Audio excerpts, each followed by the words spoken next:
Who is responsible for the results of your clients? Now, depending on who you talk to or which side of the equation you're on, the answer to this question can be a little bit tricky.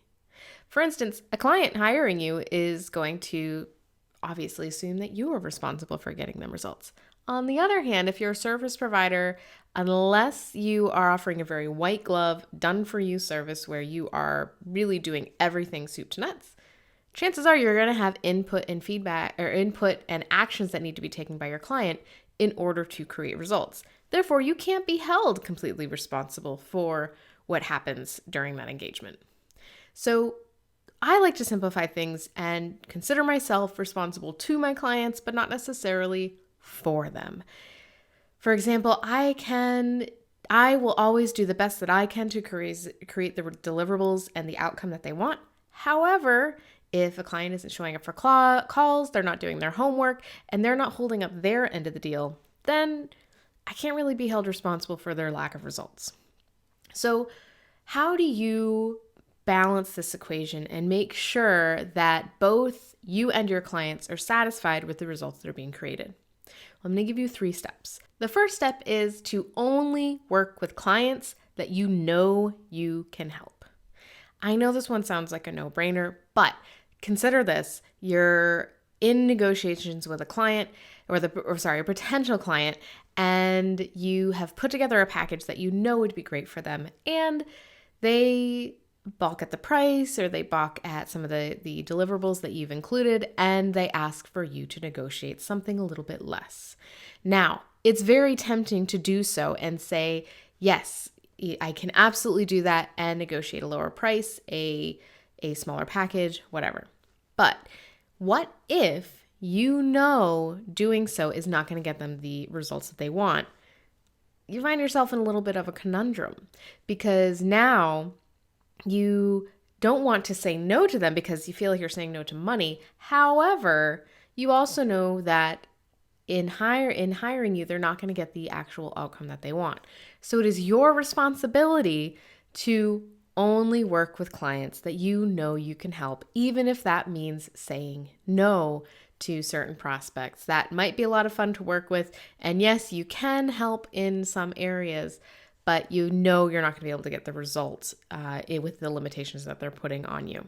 The second way to balance this responsibility equation is to set expectations and boundaries from the get-go.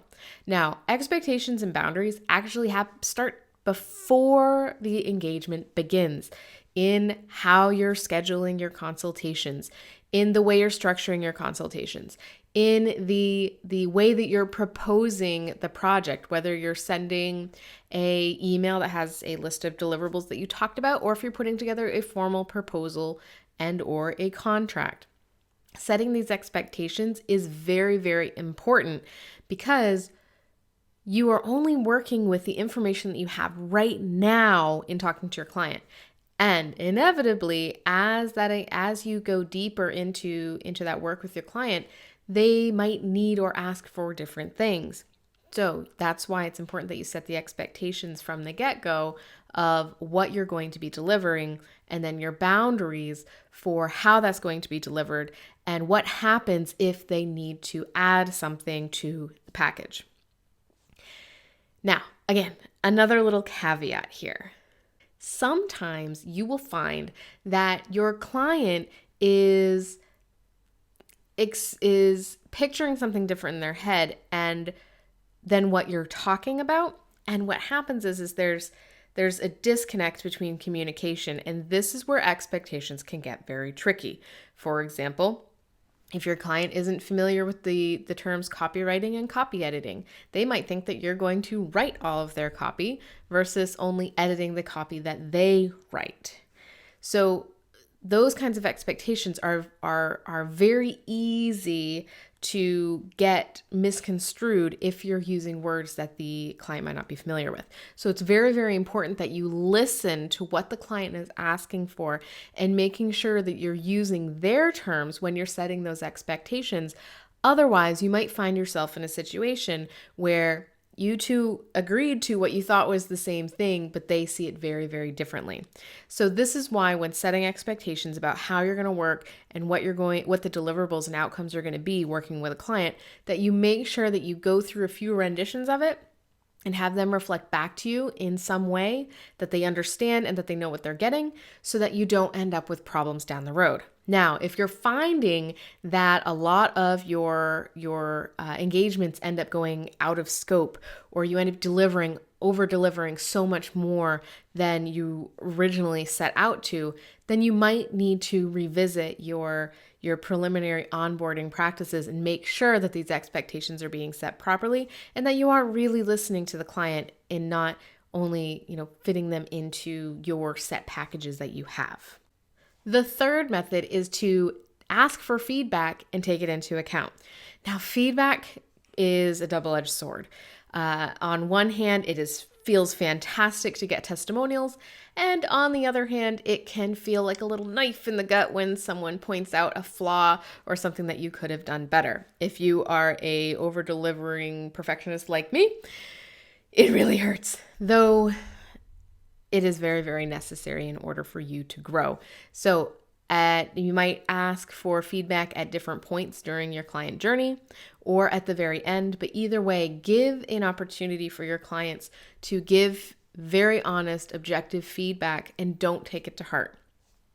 And you can ask those questions in a few different ways so that you get the positive, like what were the things that you were really excited about and why you would recommend this program, or if you would recommend this program. And then, what could have been done a little bit differently, or what could have, what would have made your experience that much better.